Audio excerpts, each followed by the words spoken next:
Usually when we talk about a person having virtue, there's this immediate expectation of moral purity. Right, like you're instantly supposed to be this saintly figure. Exactly. We think of following the rules. We picture, a cosmic scorecard where you do the right thing, you get a point. And you do the wrong thing, you lose one. Yeah, exactly. We tend to view virtue as this behavioral achievement, right? Like being a flawless, rule-abiding citizen.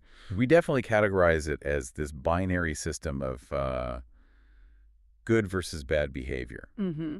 Our modern understanding treats virtue as an external performance.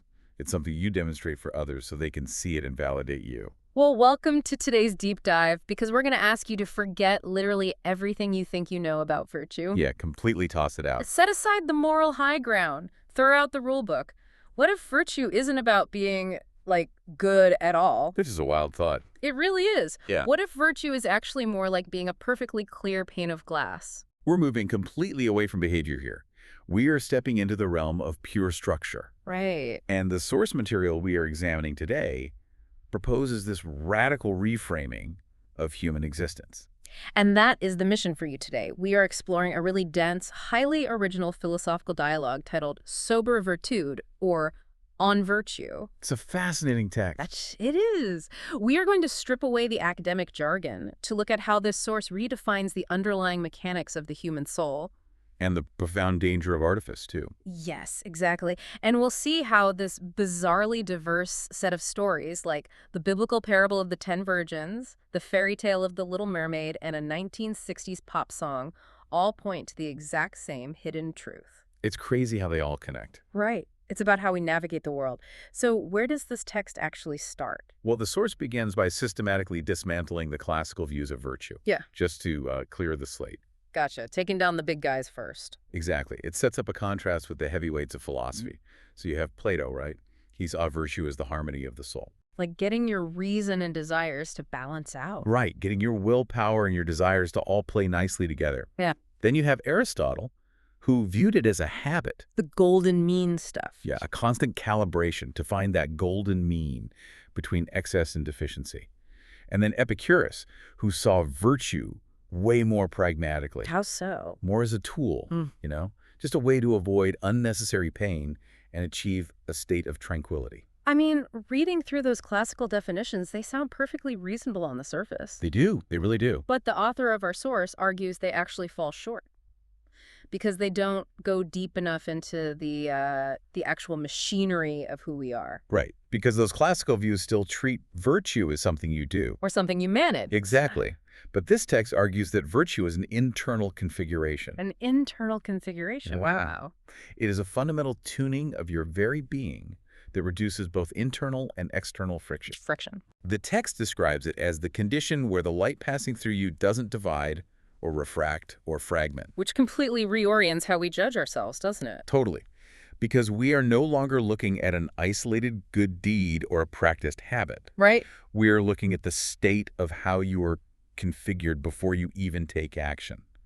Virtue becomes this state of minimal resistance. So think about that perfectly clean pane of glass I mentioned earlier. Yeah, I love that analogy. Right. A pristine window isn't doing a good deed by letting the sunlight into a room. No, it's just sitting there. Exactly. It isn't trying to be moral. Its condition simply doesn't distort the light. Or picture a perfectly tuned guitar string. When you pluck it, it doesn't fight the vibration. It simply resonates. It just does what it's supposed to do. Exactly.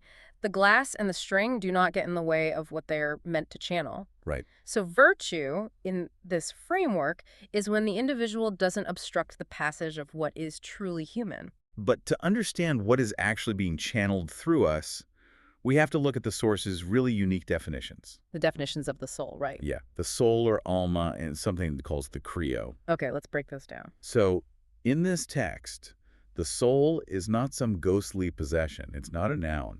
Wait, really? Not a noun? Right. You don't have my soul sitting inside your chest like a separate entity. Oh, wow. Okay. Instead, the soul is defined as the condition that allows the physical body to happen in the first place. It is a principle of passage. Okay, I want to make sure we make this tangible for the listener, because principle of passage can sound a bit dense. It is a bit heavy, yeah. If the soul is the condition that allows life to flow, How should we understand the Creo? Well, the text describes the Creo as a transgenerational carrier. It carries this indelible human aspiration for well-being. A transgenerational carrier. So, like, what does that look like? Think of the Creo almost like psychological DNA. Oh, psychological DNA. I like that. Yeah, just as your physical body inherits biological traits like eye color, height, bone structure from your ancestors. Right. This text argues we also inherit a deep evolutionary drive. It's a hardwired, transgenerational push toward unity. So it's basically the accumulated survival and thriving instinct of everyone who came before us. Exactly. Okay, so the Creo is the raw, inherited aspiration for life. Yep. And the soul is the structural condition that allows that aspiration to manifest in a physical body. You got it. So when we put those pieces together, virtue is simply the state of allowing that inherited, deep-seated aspiration to pass through you without twisting it. Right. It's living without adding unnecessary psychological friction to the system. The challenge, naturally, is figuring out how to measure that, right? How do we recognize the state of zero friction in our daily lives? And that's where the text does something entirely unexpected. The biblical stuff. Yeah. It takes the parable of the 10 virgins and strips away all the religious, moralizing layers. Which is wild. It treats it instead as a strict structural equation. It is such a fascinating approach to a story most people think they already understand. Right. Just to recap for the listener, the basic setup is 10 young women waiting for a groom who is delayed. They all have lamps. And 5 brought extra oil and 5 did not. Right. And this source argues that the lamp itself represents nothing more than the capacity to manifest light. Exactly. Just the capacity. But the oil is the actual virtue. The oil is that accumulated internal condition we've been talking about. And the sheer brilliance of the text's analysis is where it places the central conflict of the story. Right, because it's not the arrival of the groom. No, the true test isn't the sudden arrival of the groom. The mechanism that actually separates the two groups is the delay, the wait. When the time just stretches out Yeah. and literally nothing is happening. Yes.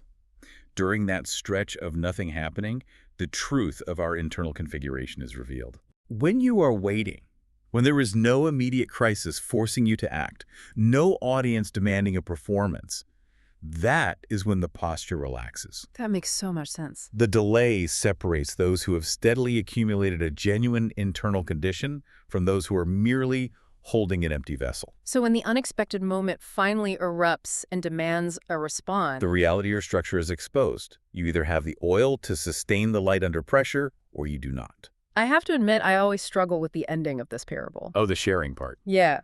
When the groom finally arrives and the lamps are going out, the 5 women without oil ask the 5 who have it to share. Mm-hmm. And the ones with oil flat out refuse. My immediate instinct reading that was, well, isn't it inherently selfish not to share? It feels that way. Doesn't refusing to help someone in need violate the very idea of virtue? That is the totally natural moral reaction.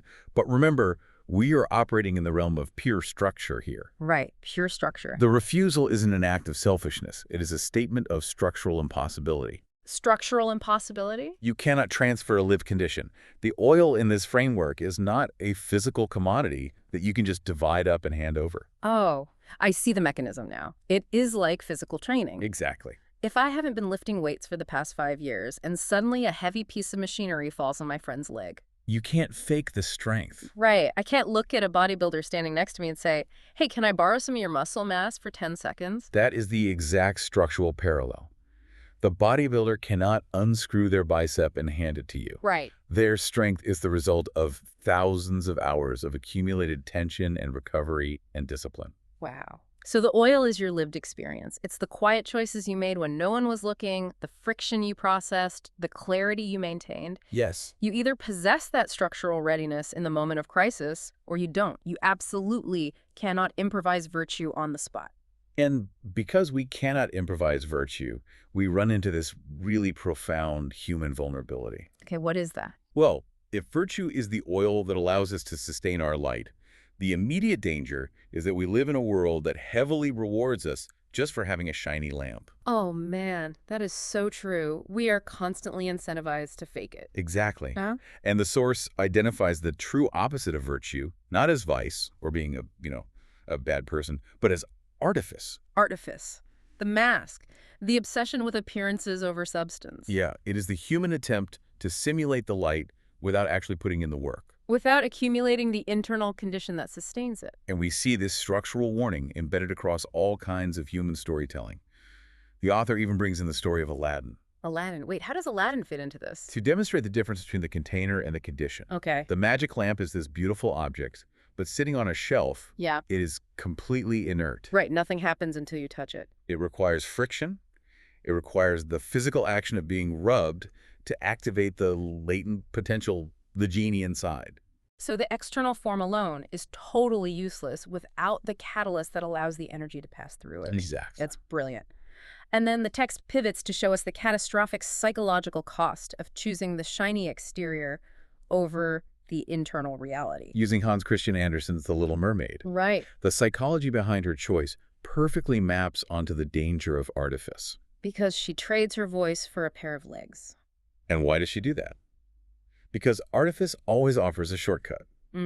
She is profoundly discontent with her natural condition, and she gets seduced by a new level of reality. The human world on the shore. Right. She is fascinated by all the shiny things, right? The forks and the statues, the outward appearances of human life. But the cost of entry is her voice. And in the context of this text, her voice is everything. Yeah. It represents her discernment, her unique frequency, her ability to express her true, authentic nature. So by trading her voice for legs, she gives up her foundational internal condition for a mask. Exactly. She ascends to that new level of reality. But without her discernment, she's entirely defenseless. She is completely at the mercy of appearances. And the source asks us to consider the thermodynamic cost of maintaining a fake persona. What happens to her in the original fairy tale when the ultimate pressure hits? She literally dissolves into sea foam. Because artifice has no structural integrity. It requires a constant, exhausting output of energy to pretend to be something you are not. Right, and when the crisis arrives, when that delay is over, a structure built on artifice simply collapses. Yeah. Interestingly, the text points out that the crab character, Sebastian, the popular retelling, Is best. he actually embodies the profound wisdom of staying in a state of natural sufficiency. Wait, really? The crab? Yeah, because he understands the lethal danger of abandoning your true condition just because you are seduced by the shiny artificial world above the surface. It is so strange to think that a fairy tale about a mermaid carries the exact same heavy structural logic as a biblical parable. I know, it's incredible. But the source goes even further. It ties this exact same warning to a 1960s Mexican pop song by the band Los Absent. I love this part. Right. The lyrics translate to, "Don't look for the pretty one, because time takes that away. Look for love." It just maps perfectly onto everything we've discussed. It really does. The pretty face is the lamp without the oil. Time is the delay that tests the structure. And time strips away the mask, and only the internal condition love or virtue actually survives the weight. The synthesis is just striking. It reveals how deeply aware humans are of this dynamic, even if we rarely articulate it as like structural philosophy. Absolutely. But it forces a really difficult question. If artifice is so heavily incentivized in our society, and if the mask is so seductive, How do we actually develop the discernment to tell the difference? right? How do we tell the shiny lamp from the necessary oil? How do we map the distortions in our own lives? To answer that, the source document turns to Dante Alighieri's Divine Comedy, specifically the journey through the Inferno. And the text offers a brilliant rereading of Dante here. Okay, tell me about that. It argues that the Inferno is not literal physical geography. It isn't a place you go after you die. Right. It is a phenomenological map of human experience. It's a detailed chart of the psychological states of distortion we fall into when we rely on artifice. So it's basically a map of how we lose our way in the here and now. Precisely. And Beatrice, the figure who guides Dante toward paradise, she's far more than just a romantic muse. Who is she then? She represents that fundamental transgenerational pull toward unity we discussed earlier, the Creo. Oh, she's the Creo. Yes, she's the innate aspiration for well-being calling out from beneath all those layers of distortion. That is so cool. But the crucial insight here is the sequence of the journey. You cannot simply skip to paradise. You can't shortcut it. No, you have to experience the heavy, painful friction of the inferno to truly recognize the clarifying pull of unity. And this is where the text takes an incredibly unexpected and personal turn. Yeah, it really does. We've been dealing with abstract philosophy, classical thinkers, literary metaphors, but suddenly the author just steps out from behind the academic curtain. They get super real. Yeah. They admit to falling for the artifice themselves. They write openly about making massive mistakes, getting drunk, suffering through the unnecessary drama of their own bad choices. It's so raw. They state clearly the path to heaven passes through hell. It's this moment of profound vulnerability. It anchors the entire philosophical framework in messy, lived reality. The author is essentially saying, I know the mask is seductive because I wore it for years. I know artifice dissolves into sea foam because I watched my own life fall apart when the pressure hit. So how should we interpret that for our own lives? Well, Does this mean that falling for the artifice, putting on the mask, and making those painful mistakes is like a mandatory requirement for achieving virtue? Do we have to actively seek out our own personal hell just to gather the oil? it is a delicate distinction. The text is absolutely not glorifying pain. Okay, good. And it's not suggesting you should intentionally detonate your life to learn a lesson. What it is acknowledging is the unavoidable reality of human learning. Which True knowledge cannot remain abstract or theoretical. It must pass through the body. You can't just read about fire. You have to feel the burn to respect it. Exactly. You have to feel the immense, exhausting weight of the consequences when your lamp runs out of oil. Right. You have to experience the friction of artifice to understand why the clear painted glass is so valuable. That makes total sense. After cataloging all of this lived friction, the author summarizes their ultimate realization in a really powerful, deeply pragmatic Spanish phrase. Oh, right. Pago por no alegar? Yes, pago por no alegar. Which means I pay not to argue. It is the ultimate application of virtue as zero friction. I pay not to argue means that true peace is a deliberate, highly conscious choice. It's a boundary. Exactly. It is a boundary set by someone who has intimately experienced the exhausting thermodynamic cost of friction and artifice. They are saying, I will gladly pay the price of walking away, of letting you have the last word, of letting you think you won the battle, because I know that engaging in your artificial drama will distort my internal condition. Because it's the realization that proving you are right is often just another mask. Yes. It's an ego trip that drains your oil for no good reason. It is prioritizing the clarity of your internal glass over the external validation of the crowd. That is an incredibly liberating way to view our daily interactions. It really is. Let's bring this all home for you, the listener. If there is one major takeaway from this deep dive into the nature of virtue, it's that virtue is not about performing for an audience. No, not at all. It isn't a checklist to prove you are a good person. Virtue is the quiet, unglamorous daily accumulation of a clear internal condition. It is doing the work to gather the oil before the crisis arrives. It is making sure your pane of glass is clean today, so that when the delay stretches on and the unexpected pressure of life finally hits, you don't shatter. You don't dissolve into sea foam because you were relying on a mask that had no structural integrity. Exactly. Virtue is the capacity to let the profound, transgenerational aspiration for life flow through you without getting in the way. And that requires constant, honest vigilance regarding the masks we choose to wear. Which leads perfectly to the final provocative thought the source leaves us with. Well, this is a good one. It is a subtle warning about where artifice hides in plain sight. The author suggests that even our logic and our language can become forms of artifice if we aren't careful. Yes. We can use massive vocabularies, highly complex explanations, and endless rationalizations to mask the simple fact that we don't actually know what we're doing. The intellect can become the most sophisticated mask of all. Absolutely. So we challenge you to ponder this as you go about your week. Where in your own life are you using excessive logic, over-explaining yourself, or clinging to the need to be right as a shield? Are you using a wall of words to hide the fact that your lamp is actually running out of oil? It's a vital question for all of us, because sometimes the clearest pane of glass is the one that simply lets the light pass through in absolute silence. A perfect place to end. Thank you so much for joining us on this deep dive. Keep examining the masks, keep checking your oil, and keep exploring the incredible material hidden in the world around you. We'll catch you next time.